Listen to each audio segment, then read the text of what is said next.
आइए हम प्रार्थना करें।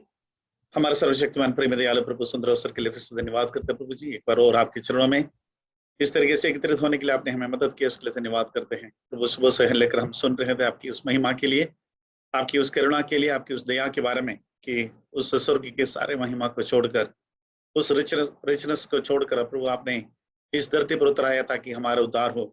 प्रभु हम जानते हैं कि आपके समूह में खड़े रहने के लिए या तो आपके संतान के लाने के लिए हम लायक नहीं थे कि हमारे जीवन में से कोई खूबी नहीं दे, लेकिन प्रभु आपने जिस तरीके से हमें छुड़ाया, अपने इकलौते संतान प्रभु यीशु मसीह को उस कलवरी क्रूस पर तोड़ा और उन्हें उस कलवरी क्रूस पर उस सूली पर चढ़ाकर उनकी आखिरी बूंद लहू तक बहाया ताकि हमारा उद्धार हो। प्रभु जी, जैसे हम अभी सुन रहे थे कि जैसे इसहाक के समय के जैसे कोई भी आकाशवाणी नहीं हुआ और कोई भी उनकी जगह लेने वाला नहीं था, वो खुद उस कलवरी क्रूस पर हमारे लिए बलिदान हुआ। धन्यवाद करते प्रभु जी उस कृपा के लिए, उस जो दया और जो हमारे ऊपर जो प्रेम आपने दिखा उसके लिए धन्यवाद करते हैं। आज हम थोड़ी देर और आपके समूह में बैठे प्रभु जी, आपके वचन को लेकर और आपकी कृपा और आपकी ज्ञान हमारे साथ हो प्रभु जी, और इस टेक्नोलॉजी को भी आपके हाथ में सौंप देते हैं ताकि जो वचन हम साथ में मिलकर पढ़ना चाहते हैं, मनन करना चाहते हैं, वो सही सलामत हर जगह तक पहुंच पाए। प्रभु के नाम की स्तुति हो। हर एक बात प्रभु यीशु मसीह के मीट और पवित्र नाम से मांगते सुनो और ग्रहण कर पिता, आमीन। आज हम थोड़ी देर के मनन के लिए हम जो कुछ ऐसे कलम में या तो अध्याय में जाएंगे, लेकिन खासतौर से हम लूका रचित समाचार उसकी पहली और तीसरी और सातवीं अध्याय में रहेंगे, और उसके कनेक्शन में हम सारे गॉस्पेल में वैसे बीच में जाते रहेंगे। और हम जिस व्यक्ति के बारे में या जिस परिवार के बारे में आज हम थोड़े साथ में मिलकर जो मनन करना चाहते हैं वो है John the Baptist and his family. उनकी जो परिवार से, जॉन द बैप्टिस्ट और उनके परिवार से हम क्या क्या चीजें सीख सकते हैं विश्वासी होने के नाते, और मसीह होने के नाते क्या क्या चीजें सीख सकते हैं उसके बारे में हम थोड़ी देर देखेंगे, उसके बारे में मनन करेंगे। और सबसे पहले हम उनकी फैमिली के बारे में देखते हैं जो वजन के हिसाब से, जो लूका रचित समाचार उसकी पहली अध्याय उसकी 5वीं आयत में 5वीं और 6वीं और 7वीं आयत में राकेश भाई से विनती करूंगा कि थोड़ा हिंदी में पढ़ें। Luke chapter 1 verse 5 to 7। यहूदिया के राजा हेरोदेस के समय अबिय्याह के दल में जकरिया नाम का एक याजक था और उसकी पत्नी हारून के वंश की थी जिसका नाम एलीशिबा था। वे दोनों परमेश्वर के सामने धर्मी थे और प्रभु की सारी आज्ञाओं और विधियों पर निर्दोष चलने वाले थे। उनके कोई भी संतान न थी क्योंकि एलीशिबा बांझ थी और वे दोनों बूढ़े थे। यहाँ पर कुछ बातें जो उनके परिवार के बारे में क्लियरली बताया है। सबसे पहले उनके फादर के बारे में बोला जकरिया, मदर एलिजाबेथ, और हम उसी अध्याय की अगर 36 में देखें वहां पर भी जब उसी एंजल जब मरियम से बात करते वक्त ये बोलते हैं कि now indeed Elizabeth your relative has also conceived. So ये भी बताते हैं कि ये लोग जो मेरी का रिलेटिव्स थे, यानी इनडायरेक्टली हम बोल सकते हैं कि प्रभु यीशु मसीह और जो जॉन दोनों एक तरह से देखा जाए तो रिलेटिव्स भी थे। और वो हम देख सकते हैं वो कौन से ट्राइब से आ रहे हैं, वो एक लेवी था यानी लेवाइट थे, और साथ में हम ये भी देख सकते हैं कि दोनों माता पिता की अगर हिस्ट्री देखा जाए दोनों डिसेंडेंट्स ऑफ आरोन हैं, यानी पूरी तरह से देखा जाए तो वो परिवार एक प्रीस्टली परिवार से थे, और एज अ रिजल्ट जकरियास भी, और यहाँ पर देख सकते हैं वो प्रीस्ट का ही प्रोफेशन में थे। और उस फैमिली या तो इस जो पूरे घटना के बारे में हम बात कर रहे, जो व्यक्ति के बारे में बात कर रहे, वो समय हम जान सकते हैं कि in the days of Herod और same period of Jesus Christ, जब प्रभु यीशु मसीह इस धरती पर और इंसान होकर आया और जब अपनी सेवकाई शुरू हुआ, उसी टाइम पीरियड के बारे में या तो उसी समय की बात है। और हम देख सकते हैं कि जो जॉन के बारे में कुछ इंटरेस्टिंग फैक्ट्स। सबसे पहले उनकी जो बर्थ है उस जो खबर है वो भी सेम एंजल मतलब गब्रियल ही लाते हैं जो मरियम के पास जाकर प्रभु यीशु मसीह के बर्थ के बारे में बताया, सेम गब्रिएल ने यानी सेम एंजल ने वो बात उन तक पहुंचाते हैं। और हम देख सकते हैं कि इनकी जो बर्थ है वो हमें बहुत कुछ आइसक के और लाइफ ऑफ इब्राहिम एंड सारा का भी हमें याद दिलाता है, क्योंकि इब्राहिम और सारा का भी हमें पता है उन्हें भी बच्चे नहीं थे, सारा बैरन थे और एज हो गए थे। दोनों को ये आशा नहीं था अभी उनके जीवन में कोई बच्चे होंगे, लेकिन प्रभु ने जिस तरह से उनके जीवन में आशीष किया उसी तरह ही हम देख सकते हैं कि यहाँ पर भी और जो एलिजाबेथ और जो जकरिया है उनके लाइफ में भी प्रभु ने उस ओल्ड एज में एक इम्पॉसिबल चीज जो दुनिया की नजर में जो इम्पॉसिबल है उस इम्पॉसिबल को पॉसिबल करके बताया। तो ये दोनों में भी हम थोड़ा सिमिलैरिटी देख सकते हैं। और दूसरा हम देख सकते हैं कि लूका रचित सुसमाचार उसकी पहली अध्याय उसकी 15वीं आयत में हम देख सकते हैं कि John was filled with the Holy Spirit from his mother's womb, जबकि प्रभु यीशु मसीह जो उनके बैप्टिज्म के समय में होली स्पिरिट से भरा जाता है। लेकिन यहाँ पर वो जो स्वर्गदूत उनसे कहा जाता है कि मतलब उनसे कहते हैं, जरा हिंदी में पढ़िए उसकी 15वीं आयत। क्योंकि वह प्रभु के सामने महान होगा और दाखरस और मदिरा कभी न पिएगा और अपनी माता के गर्भ ही से पवित्र आत्मा से परिपूर्ण हो जाएगा। हाँ जी, आपकी आवाज थोड़ा धीमे पड़ रही है, थोड़ा पास में आइए। तो यहाँ पर क्लियरली लिखा है he will also be filled with the Holy Spirit even from his mother's womb। ये भी एक इंटरेस्टिंग फैक्ट है। और दूसरा है उनकी पब्लिक मिनिस्ट्री तब शुरू होता है जबकि करीबन 400 इयर्स तक जो एक साइलेंस रहते हैं मलाकी के बाद में, उस साइलेंस के बाद में फिर से एक प्रोफेट, या तो हम बोल सकते हैं कि उस गॉस्पेल को लेकर, लेकिन एक नए तरीके का गॉस्पेल, उसके बारे में हम बाद में देखेंगे। ऐसे एक और मतलब 400 इयर्स के एक साइलेंस के बाद में उनके फिर से एक प्रोफेटिक मिनिस्ट्री वहां पर प्रभु शुरू करते हैं उनके द्वारा। और हम देख सकते हैं कि he was called the Baptist. उनके नाम तो सिर्फ जॉन था, जिसके मीनिंग हमें मालूम है कि ग्रेस्ड बाय गॉड, और उनके नाम तो जॉन था। लेकिन कैसे हर जगह पर उनका नाम जॉन द बैप्टिस्ट पड़ा? बिकॉज उनकी जो प्रैक्टिस था कि जो भी लोग उनकी वचन को सुनकर जो भी रिपेंट करते थे, मन फिराते थे और प्रभु की आराधना थे, अपनी पापों के लिए वो जो माफी या तो पापों को कबूलते थे, उनको वो बपतिस्मा दिया करते थे। इसलिए उनका नाम क्या हो गया? जॉन द बैप्टिस्ट हो गया है। और हम देख सकते हैं ये वही जॉन है जो सबसे पहले प्रभु यीशु मसीह के बारे में ये टेस्टिमनी देते हैं, ये गवाही देते हैं कि क्या है? The Lamb of God who takes away the sins of the world. इस पूरी धरती का या तो इस सारे दुनिया की लोगों की पाप को उठाने वाले उस परमेश्वर की महिमा, वो ऐसे करके परमेश्वर को जो प्रभु यीशु मसीह के बारे में टेस्टिफाई करने वाला। और फर्स्ट जॉन चैप्टर 1 उसकी 29 और 34 और 36 में हम पढ़े तो उसमें क्लियरली वो ये बताता है कि गॉड्स चोसन वन, या कुछ और ट्रांसलेशन में डायरेक्टली गॉड्स सन ऐसा ही कहा गया है। तो हमें पता है कि वो जो जूस की जो ट्रेडिशन के हिसाब से देखा जाए तो क्या है कि एक या दो लोग, एक से तीन लोग, एक दो या तीन लोग अगर कोई भी चीज की गवाही देते हैं तो वो सच है। यानी गवाही मतलब कोई भी बात का गवाही एक या दो लोग देते हैं तो उसको लीगली माना जाता है। तो हम देखो यहाँ पर वो खुद बोलते हैं, वहां पर क्लियरली वो बताते हैं कि एक बार हम पढ़ेंगे उसको, जॉन चैप्टर 1 वर्स 29, 34 एंड 36। बता जरा पढ़ सकते हो जॉन चैप्टर 1 जी।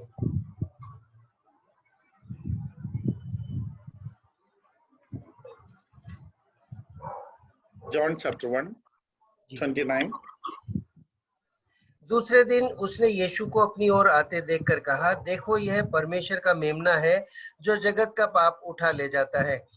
और 34 यह वही है जिसके विषय में मैंने कहा था, एक पुरुष मेरे पीछे आता है जो मुझसे श्रेष्ठ है क्योंकि वह मुझसे पहले था।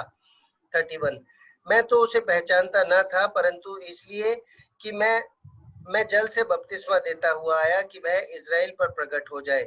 और यूहन्ना ने यह गवाही दी, मैंने आत्मा को कबूतर के समान आकाश से उतरते देखा है और वह उस पर ठहर गया। 34 पढ़िए ब्रदर, और 39 भी, 36 भी। 26 34 and 36। और मैंने देखा और गवाही दी कि यही परमेश्वर का पुत्र है। और उसने यीशु पर जो जा रहा था दृष्टि करके कहा, देखो यह परमेश्वर का मेमना है। यहाँ पर 32 में लिखा है जॉन बोर विटनेस, और 34 में लिखता है कि I have seen and testified. यानी यहाँ यूहन्ना की, मतलब हम देखा जाए तो यूहन्ना एकदम आई विटनेस के जैसे, मतलब कोई भी इवन लीगल सूट के लिए भी जो चाहिए होता है आई विटनेस, सिर्फ गवाही देना नहीं, वो बोलते ही मैंने देखा है और यही परमेश्वर का पुत्र है। तो इस तरीके से देखा जाए तो हम देख सकते हैं कि जो जॉन के जो जो जो एक बहुत इंटरेस्टिंग बात है कि देखो उनकी जन्म वही एंजल बताते हैं जो प्रभु यीशु मसीह के जन्म के बारे में मेरी को बताते हैं। और हमने देखा कि उनकी दोनों की मतलब लाइफ, हमें पता है कि किस तरीके से मेरी एलिजाबेथ को मिलने के लिए जाते हैं, वो अपनी उस मदर की वूम से ही वो पहचानते हैं और किस तरीके से प्रभु यीशु मसीह को पहचान, वो सभी चीज मतलब बहुत इंटरेस्टिंग बात है प्रभु यीशु मसीह की और जॉन बैप्टिस्ट के बारे में हम देखा जाए तो। और हम देखेंगे उनकी अर्ली लाइफ के बारे में, लूका रचित सुसमाचार उसकी पहली अध्याय उसके 80 वो ऐसे बहुत ज्यादा कुछ हमें पता नहीं है कि उनकी बचपन कैसा रहा, लेकिन जरूर इतना लिखा है कि उसकी 80 उसमें ये लिखा है the child grew and became strong in spirit and was in the desert till the day of his manifestation of Israel. तो वो बड़े होने तक वो विल्डरनेस में रहा, इतना ही लिखा है, लेकिन हमें पता है कि वह last profit of old testament era. अब हम देखेंगे उनकी लाइफ के प्रति प्रोफेसिस जो हुआ है या तो किस तरीके से बात हुआ, वो वही पहले अध्याय उसकी 15 और 16 में लिखा है। 15 और 16 उधर पढ़िए जरा।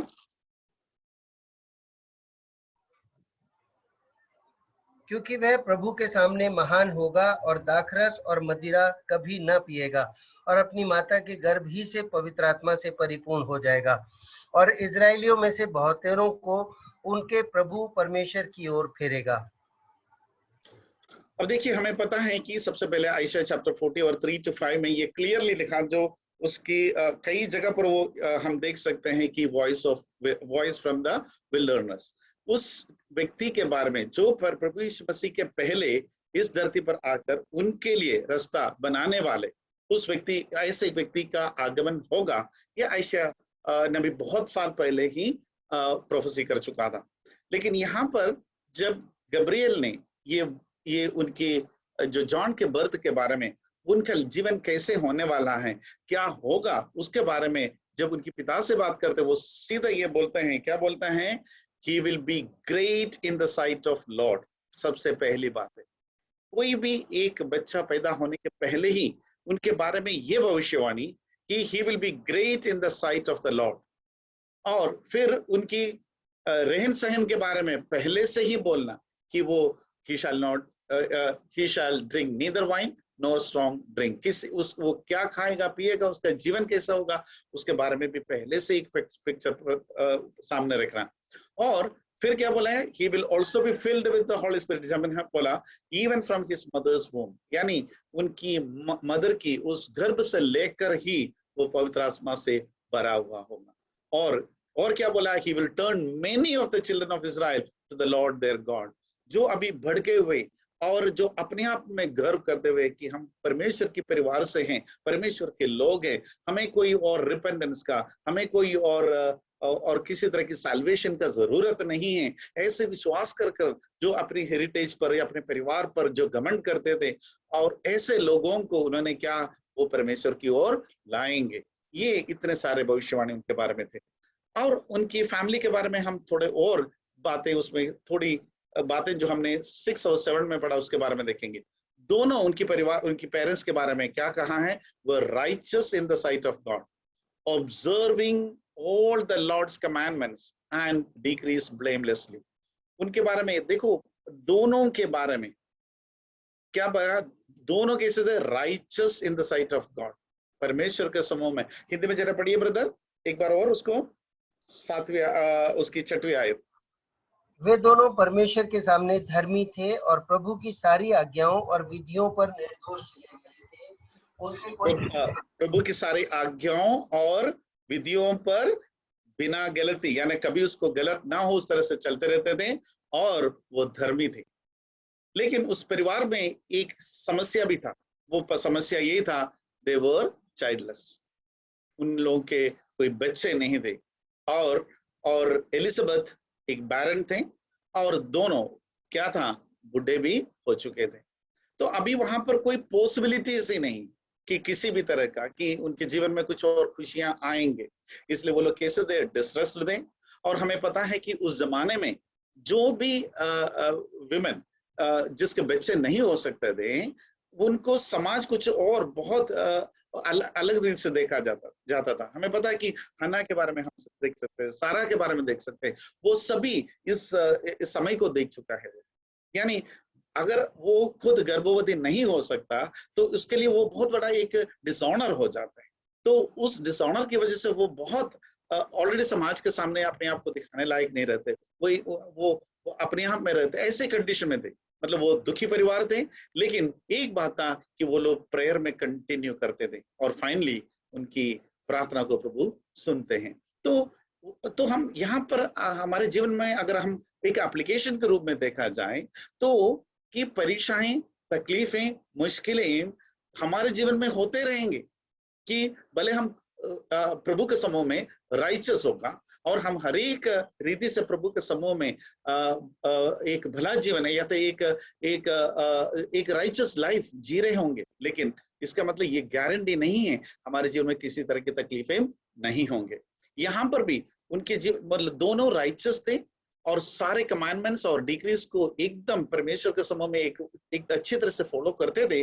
लेकिन उसके बावजूद भी बुढ़ापे तक उनको कोई बच्चा नहीं था। लेकिन बोथ वर वेरी होपफुल। परमेश्वर की के बारे में उनको होप तो था, इसलिए तो वो कंटिन्यूस अपनी प्रार्थना में लगे रहते थे। और दुनिया की नजर में इम्पॉसिबल थे, लेकिन उन्हें पता था कि हम कंटिन्यूस प्रार्थना करेंगे प्रभु के समय पर, अगर प्रभु की इच्छा है तो ये काम हो जाएगा। और फाइनली उनकी प्रार्थना को उत्तर मिलता है। अब हम देखेंगे कि जो इनकी लाइफ से, यानी जॉन द बैप्टिस्ट और उनकी फैमिली दोनों से या तो उस परिवार से हम क्या क्या चीजें सीख सकते हैं। ऐसे 7 लेसन्स जो हम उस परिवार से सीख सकते हैं, उसके बारे में हम जल्दी से देखेंगे। पहली बात जो हम देखेंगे कि no matter how impossible the thing seems to be, nothing is impossible for God. हमें पता है कि परमेश्वर के समूह में कोई भी चीज असंभव नहीं है। उसी अध्याय में हम देख सकते हैं कि उसकी 37 आयत, जो कि मेरी भी जब ये बोलते हैं कि जब गैब्रियल या तो जो स्वर्गदूत ने मेरी से भी ये कहा गया कि तुम एक पुत्र को जन्म देंगे, तो मेरी का भी ये डाउट था। मेरी ने भी पूछा, how can this be since I do not know a man. तो वहां पर स्वर्गदूत उसके 37 आयत में ये जवाब देते, with God nothing will be impossible. तो हमें भी सबसे पहले यही विश्वास करना है कि कोई भी ऐसी चीज इम्पॉसिबल नहीं है। मनुष्य की दृष्टि में बहुत चीज इम्पॉसिबल होगा, असंभव माना जाएगा। जैसे जकरिया और एलिजाबेथ, उनको बच्चे नहीं थे और बैरन थे, ओल्ड थे, और ऐसा लगता था कि इम्पॉसिबल था। लेकिन क्या हुआ, they kept hopping and praying. और 13वीं आयत में हम देखें, उसकी 13वीं आयत में क्या लिखा है, ब्रदर जरा हिंदी में पढ़िए। परंतु स्वर्गदूत ने उससे कहा, हे जकरिया, भयभीत न हो, क्योंकि तेरी प्रार्थना सुन ली गई है और तेरी पत्नी एलीशिबा से तेरे लिए एक पुत्र उत्पन्न होगा और तू उसका नाम यूहन्ना रखना। ब्रदर आपकी आवाज बहुत धीमी है और इसमें क्या लिखा है, क्लियरली लिखा है, the angel said to him, do not be afraid Zacharias, for your prayers is heard, prayer is heard. तो यहाँ पर क्लियरली कि वो लोग लगातार इसी विषय के बारे में, जैसे दुनिया के नजर में उनको अभी बच्चा नहीं हो सकता, क्योंकि एलिजाबेथ ऑलरेडी बैरन है और दोनों बूढ़े हो चुके हैं और बच्चे पैदा करना या तो होना उनके लिए असंभव बात है।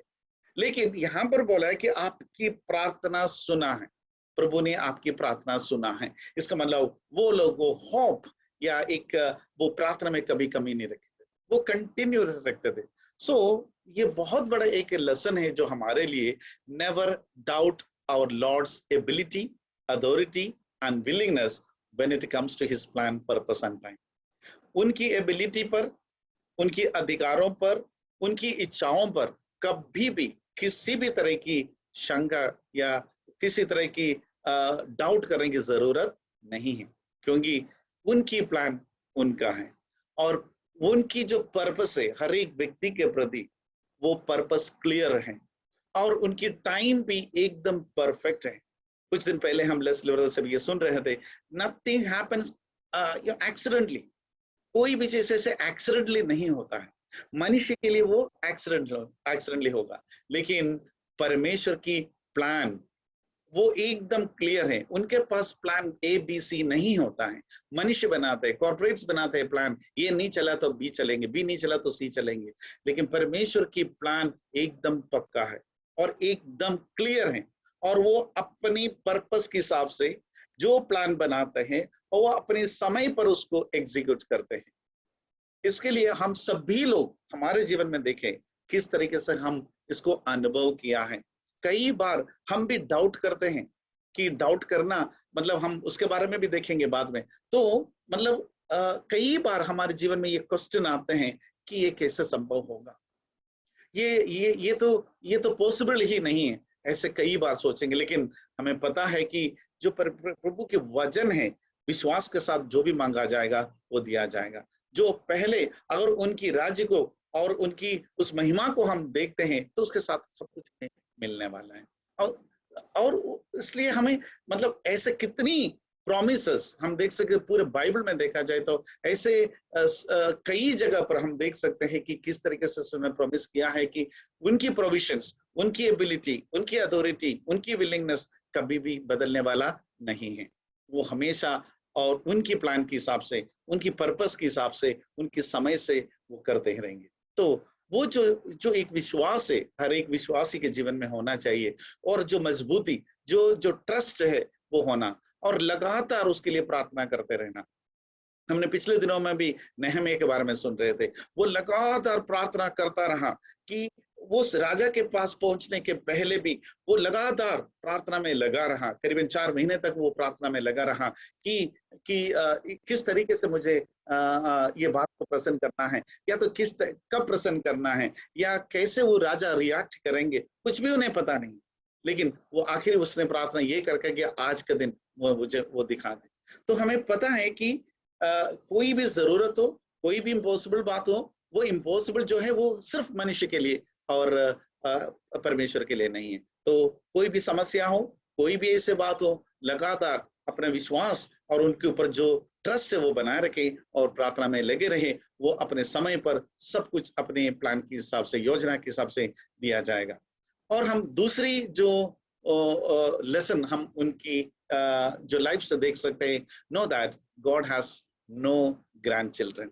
ये जो शब्द जो है मैंने एक कमेंट्री में पढ़ा, मुझे बहुत अच्छा लगा। God has no grandchildren, I mean God has only children. परमेश्वर के बच्चे होते हैं, परमेश्वर के नाते पोते नहीं होता है। कहने का मतलब ये होता है कि ये नहीं है कि परमेश्वर की संतान के बच्चे, परमेश्वर जिसके ऊपर दया किया है, आशीष किया है, उनके बच्चे को ऑटोमेटिकली एज ए हेरिटेज या तो इनहेरिटेंस वो सब कुछ आशीषें मिलेंगे, वो कभी नहीं होगा। यानी परमेश्वर के राज्य में या परमेश्वर के लिए ग्रैंड चिल्ड्रन नहीं होता, उनके संतान ही होता है। यानी हर एक व्यक्ति को अपने तरीके से उस परमेश्वर के संतान बनने की कोशिश करना पड़ेगा। ये नहीं है कि मेरे पापा, मेरा दादा बहुत अच्छे विश्वासी थे, बड़े प्रीचर थे और बड़े प्रीस्ट थे, कुछ भी था और उन्होंने बहुत विश्वासियों को लाया, ये कुछ भी यहाँ पर नहीं चलने वाला है। मतलब ये हमेशा याद रखना है, God has no grandchildren, God has only children.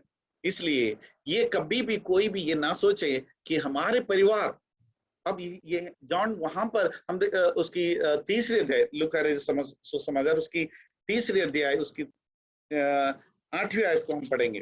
Brother जरा पढ़िए। अतः मन फिराव के योग्य फल लाओ और अपने अपने मन में यह ना सोचो कि हमारा पिता अब्राहम है, क्योंकि मैं तुमसे कहता हूं कि परमेश्वर इन पत्थरों से अब्राहम के लिए संतान उत्पन्न कर सकता है। उन्होंने वहां पर क्लियरली, और उसके साथ ही आयत को भी जरा पढ़िए ब्रदर। जो भीड़ की भीड़ उससे बपतिस्मा लेने को निकल कर आती थी, उनसे वह कहता था, हे सांप के बच्चों, तुम्हें किसने जता दिया कि आने वाले क्रोध से भागो। हाँ, और वो मत्ती सुसमाचार में हम क्लियरली पढ़ सकते हैं कि वो मत्ती मैथ्यू चैप्टर 3, उसमें क्लियरली लिखा वो भीड़ कौन था। ये मतलब 3:7, मैथ्यू चैप्टर 3 उसका 7, when he saw many of the Pharisees and Sadducees coming to his baptism, he said to them, brood of vipers.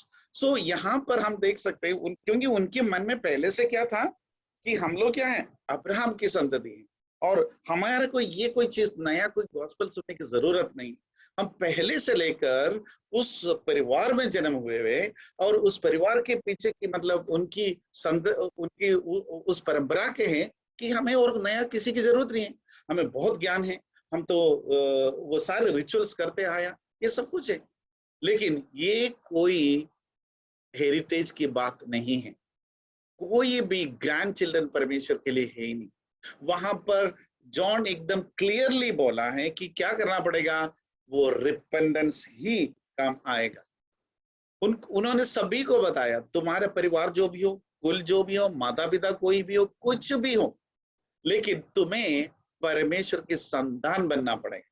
उसके लिए और कोई तरीका नहीं है, क्या है, रिपेंडेंस, यानी जो परमेश्वर के संभव में मन फिरा हो और अपनी पापों को कबूल करो और उनकी ओर वापस आओ, और कोई तरीका नहीं था। और इसी का ही गॉस्पेल था उनका। तो हमें भी विश्वासियों को और हर एक बच्चों को ये समझना बहुत जरूरी है कि God has no grandchildren, God has only children. So everyone has to strive, या तो हर एक को ये परिश्रम करते रहना पड़ेगा कि परमेश्वर का संतान बनाए। उसके लिए कोई लंबा चौड़ा प्रोसीजर नहीं है, कोई कहीं जाकर बहुत ये डॉक्यूमेंटेशन करने की जरूरत नहीं है। बहुत सिंपल स्टेप्स ही परमेश्वर ने बोला है। क्या है, अपने पापों को कबूलना, और फिर क्या है, और अपने मन को फिराना, और परमेश्वर को अपना पिता कबूल करना, अपने मुंह से उसको बोलना। ये सबसे इंपॉर्टेंट बात है, यानी कन्फेसिंग आवर सिन। पहले है repenting and confessing of sin and accepting the Lord Jesus Christ as their personal savior। तो बहुत बड़ा डॉक्यूमेंटेशन की जरूरत नहीं है, सिंपल स्टेप, और वो भी घंटों में मिनटों में पूरा हो सकता है। और ऐसा एक सिंपल स्टेप परमेश्वर ने दिया है, उसको फॉलो करना और समझना जरूरी है। और तीसरी जो बात हम देखेंगे, speak the truth loudly and share the gospel boldly. ये भी हम जॉन के लाइफ में हम देख सकते हैं कि वो किसी भी चीज की डरते नहीं थे। सच्चाई बोलने के लिए कभी डरते नहीं थे, और गॉस्पेल को शेयर करने के लिए वो कभी डरते नहीं। हम देख सकते हैं कि उसकी वो 3:19 में 19 और 20 को देखें, 19 और 20। परंतु जब उसने चौथाई देश के राजा हेरोदेस को उसके भाई फिलिपुस की पत्नी हेरोदियास के विषय और सब कुकर्म के विषय में जो उसने किए थे उलाहना दिया, तो हेरोदेस ने उन सब से बढ़कर यह कुकर्म भी किया कि यूहन्ना को बंदी गृह में डाल दिया। हाँ, वो किसको बोल रहे, राजा को। राजा को सारा अधिकार है और कुछ भी कर सकता है, यानी उसको पर्सनल लाइफ में भी वो कुछ कर सकते हैं, और किसी को भी वो पनिशमेंट भी दे सकता है। ऐसे राजा है, और उसके बावजूद भी उन्होंने सच्चाई बोलने के लिए कभी डरा नहीं, और उन्होंने उस सच्चाई को एकदम क्लियरली बोला। उनकी जो इमोरलिटीज के बारे में बोला, साथ साथ उनके सारे इविल थिंग्स के बारे में उन्हें बोलता गया। उसमें कि all the evil which Herod had done, उसने उस इमोरलिटीज के साथ में के बारे में भी राजा के बोला, साथ साथ उनकी सारे इविल्स के बारे में भी खुलकर बोला। उन्हें पता था कि उसकी कॉन्सिक्वेंस क्या होने वाला। राजा के विरुद्ध में बात करना, हमें पता है कि आज भी हमारे देश में भी कोई छोटी मोटी बात हो गया तो भी वो बहुत बड़ी देश की जो हित के अगेंस्ट में माना जाता है, देशद्रोही माना जाता है। तो आप सोचिए उस समय में जब राजा के अगेंस्ट में बोलना, और वो भी उनकी पर्सनल लाइफ के बारे में कमेंट करना, और कितना हिम्मत की बात है। लेकिन वो कभी भी कॉन्सिक्वेंस के बारे में वरीड नहीं थे, और उन्हें जेल में डाला गया। हमें पता है कि उनको कैसे और उनकी सिर काटा गया, सब कुछ हमें पता है।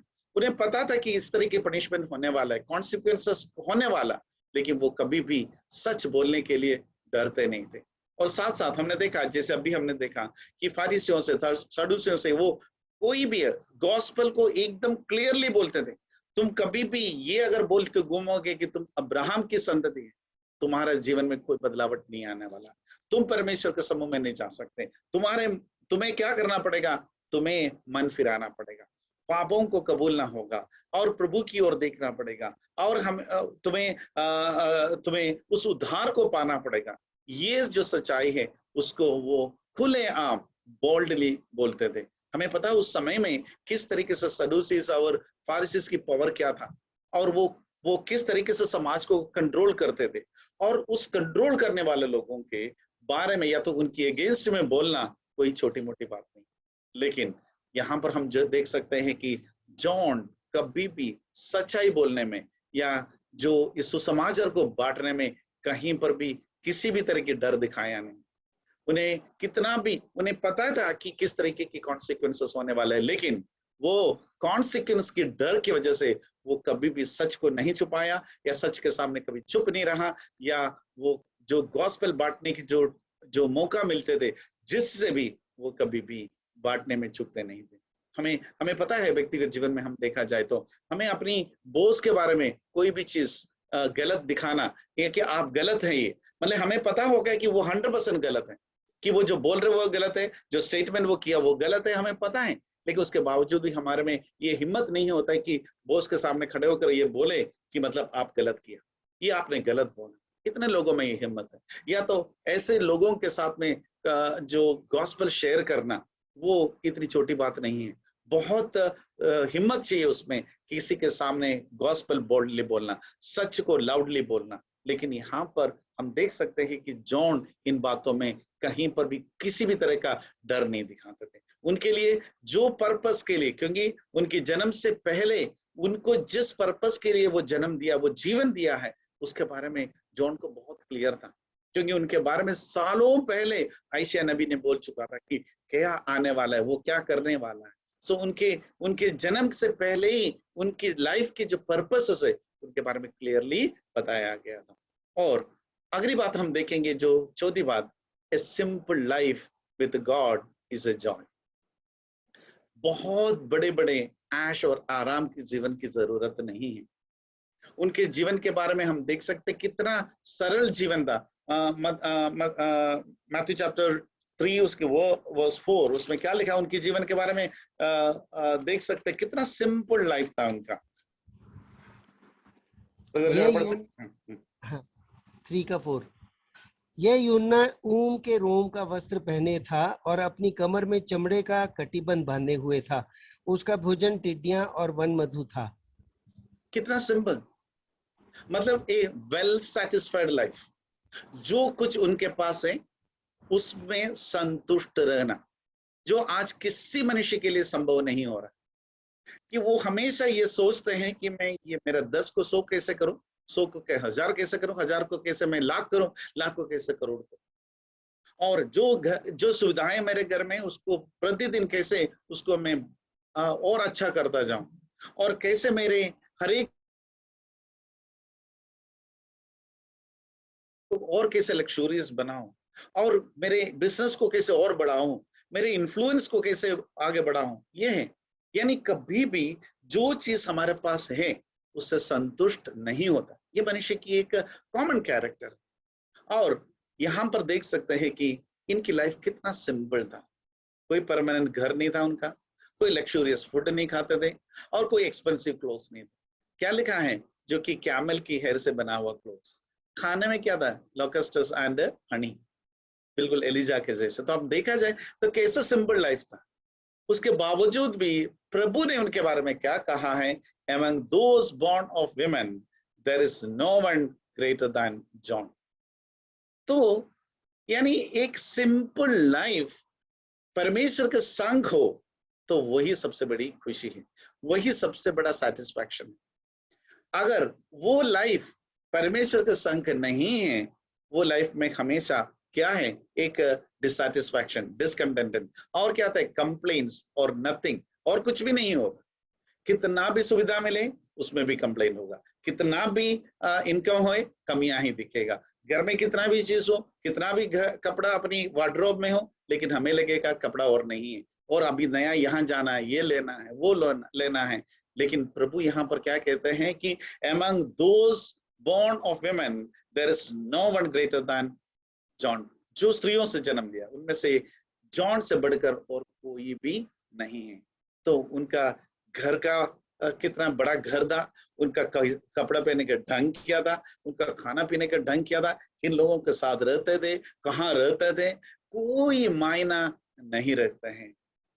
Joy of life is self content life. अपन बोल सकते हैं कि जो हम बोलते हैं ना कि जो कुछ प्रभु ने दिया उसमें संतृप्त होना, उसमें सैटिस्फाइड रहना, वो है सबसे बड़ी एक लाइफ। और उसी सिंपलिसिटी वो जॉन की लाइफ में भी हम देख सकते हैं। और पांचवी बात हम देख सकते हैं, examine our lives and ensure to have fruit, spiritual fruit के बारे में। यानी हमें हमारे जीवन को हमेशा परखते रहना है और हमारे जीवन को और हमेशा देखते रहना है कि हमारे जीवन में क्या वो स्पिरिचुअल फ्रूट है या नहीं है। हम देख सकते हैं कि जॉन लूक चैप्टर 3 उसके 9 में क्या लिखा है, ब्रदर जरा पढ़िए 3 वर्स 9। अब कुल्हाड़ा पेड़ों की जड़ पर धरा है, इसलिए जो जो पेड़ अच्छा फल नहीं लाता वह काटा और आग में झोंका जाता है।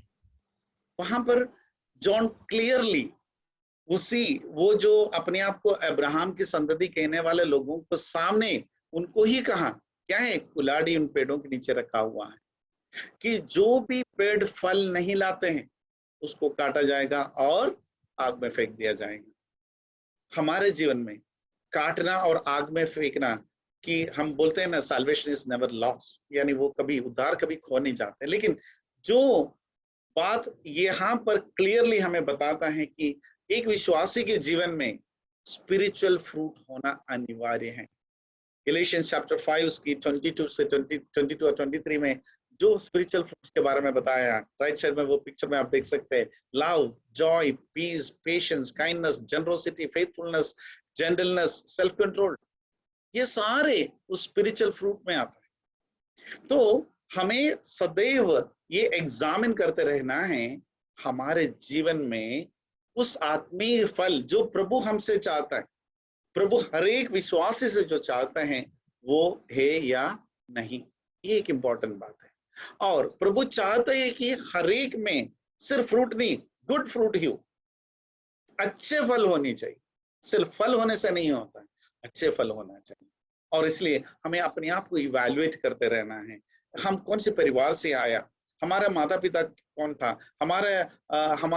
हम दूसरों के साथ कैसे रहते हैं, हम टाइथ समय पर देते हैं और ये करते वो करते हैं, कॉन्ट्रीब्यूशंस होता है और हम रिस्पॉन्सिबिलिटीज चर्च कर लेते हैं, ऐसे बहुत कुछ करते होंगे। लेकिन साथ में ये भी हमें इवैल्यूएट करना है कि ये जो आत्मीय फल हमारे जीवन में कितना है। तो हमें पता है कि इसमें सिर्फ जो लव जो वर्ड है उसमें बहुत उसकी जो उसकी डेफिनेशन क्या है हमने कई बार वचन से सुना है। और लेटेस्ट अपनी गॉडली एंगल ने एक पूरा दिन उसके बारे में लिखा बोला था। तो हमें पता है कि उसकी गुण क्या, कैरेक्टरिस्टिक्स क्या है, एक लव क्या है। लव होने से नहीं, उसके साथ में ये भी चेक करना पड़ता है कि वो पूरे लव की जो कैरेक्टरिस्टिक्स है, प्रेम की जो कैरेक्टरिस्टिक्स है, वो सारे हमारे जीवन में है। और जॉय जो हमने अभी बोला, जॉय क्या है, सच में क्या है खुशी, यहाँ जो संतृप्त होना, जो प्रभु ने हमें जो दिया है उस जीवन से, जो चीजें दिए हैं उससे संतृप्त होना। और शांति क्या, कौन सी शांति के बारे में बात कर रहे हैं, जो प्रभु में हम पाए जाते हैं, प्रभु से मिलते हैं, स्वर्ग से शोषण। क्योंकि दुनिया जो देने वाली शांति उसके कोई काम नहीं आने वाला, लेकिन प्रभु की ओर से स्वर्ग से जो शांति मिलता है उस शांति के बारे में है। पेशेंस के बारे में ये एक विश्वासी के जीवन में सबसे इंपॉर्टेंट बात है, पेशेंस। यानी परमेश्वर के समूह में कोई भी बात रखा हो या उनकी इच्छा, उनके समय के लिए लगातार वेट करना पड़ेगा। Patiently we have to wait for his time. परमेश्वर के समय जब तक नहीं होता है तब तक वो बात नहीं होगा। उनके प्लान में अगर वो नहीं है तो आप कितना भी प्रार्थना करो वो होगा भी नहीं। तो हमें पता होगा, हमें पता करना है कि क्या ये परमेश्वर की प्लान है। अगर है तो उसका समय का हम इंतजार करेंगे। तो हमारा प्रार्थना भी ऐसे होना चाहिए, प्रभु अगर आपकी इच्छा हो, अगर ये आपकी योजना में है, तो वो मुझे चाहिए, मुझे देना है, और आपकी समय का हम इंतजार करेंगे। Kindness, generosity, faithfulness, gentleness, self control, ये सारी चीज की हम बात करें, बहुत कुछ समय चाहिए होगा। लेकिन यहाँ पर इनकी लाइफ से मतलब यहाँ जॉन बहुत क्लियरली सबको समझाते हैं कि x is at the bottom of the tree. और फिर क्या है, हमें ये हमेशा पूछते रहना है कि हमारे लाइफ परमेश्वर को परमेश्वर के लिए कितना लाभदायक होता है। How is our life, whether it is pleasing to God, और how are we beneficial for his kingdom. किसी ना किसी तरीके से हम क्या उनकी उस परमेश्वर की राज्य के लिए लाभदायी हैं, किस तरीके से हम उनका काम आ रहे हैं। और हमारा जो रिस्पॉन्सिबिलिटी से, छोटा हो या बड़ा हो, इस परमेश्वर की गॉस्पेल के प्रति, या जो उनकी जो भी काम है इस दुनिया में चल रहे, उसके प्रति हमारा क्या उत्तरदायित्व है, हम क्या कर सकते हैं, उसके बारे में हमें हमेशा अपने आप से पूछते रहना है। तो ये है जो पांचवी बात हमें जो समझना है कि examine our lives and ensure to have spiritual fruits. और छठवीं बात तो हम देखेंगे ह्यूमिलिटी। उस जो इसको हम जो जॉन की लाइफ में बहुत क्लियरली, और हम कब बोल सकते हैं कि ऐसे कैसे इंसान, मतलब इतना फॉलोवर्स होने वाला व्यक्ति हमेशा क्या बोलते हैं, he must increase and I must decrease। जो प्रभु यीशु मसीह के बारे में जॉन का ही चेले जो आकर उनको बोलते हैं, कई बार बोला, क्या बोला है कि देखो उनके जो हमारे साथ चलते थे वो लोग सब अभी प्रभु यीशु मसीह के पीछे हैं। तो उन्होंने क्या बोला, उनकी एक ही बात था कि he must increase, I must decrease। यानी हमने बहुत समय पहले बरनबास के बारे में भी ये देखा था कि वो जब सेवकाई शुरू किया और उसके बीच में जब पौल आया तो उन्होंने पौल को आगे बढ़ाया। और जब बरनबास को पता है कि प्रभु पौल को कुछ और उद्देश्य के साथ में लिया है, तो उन्होंने आगे बढ़ाया और कलीसिया को उनके हाथ में दिया और बरनबास उसके पीछे रहा। यहाँ पर भी हम देख सकते हैं जॉन को पता है कि वो कौन है, वो जो उन्हें पता है कि वो परमेश्वर का संतान है, और वही है जो उस परमेश्वर की मेमना जो इस पूरे संसार की पाप की बोझ उठाने वाला उस मेमना है। इसलिए उन्होंने वो समझ लिया। इसलिए जितनी भी लोग आकर ये जॉन को भड़काने की कोशिश की, तो उन्होंने क्या सोचा, सिर्फ he must increase and I must decrease। और फिर देखो, जब प्रभु यीशु मसीह बपतिस्मा लेने के लिए जब जॉन के पास आते हैं, वहां पर वो क्या बोलते हैं, हमें उस पढ़ेंगे जरा उसकी मैथ्यू चैप्टर 3 वर्स 14, फिर जरा पढ़िए। परंतु यूहन्ना यह कहकर उसे रोकने लगा, मुझे तो तेरे हाथ से बपतिस्मा लेने की आवश्यकता है और तू मेरे पास आया है। हाँ, मुझे तो आपसे बपतिस्मा लेनी चाहिए, आप कैसे मेरे पास आया मुझसे बपतिस्मा लेने के लिए। यानी he found himself unworthy to give baptism to unworthy to baptize Jesus। उन्हें पता है कि ये कौन है, ये परमेश्वर का संतान है और मैं इसे कैसे बपतिस्मा दिला सकूं। यानी उनकी वो ह्यूमिलिटी के बारे में, किस तरीके से वो अपने आप को परमेश्वर समय एकदम विनीत बनाते हैं।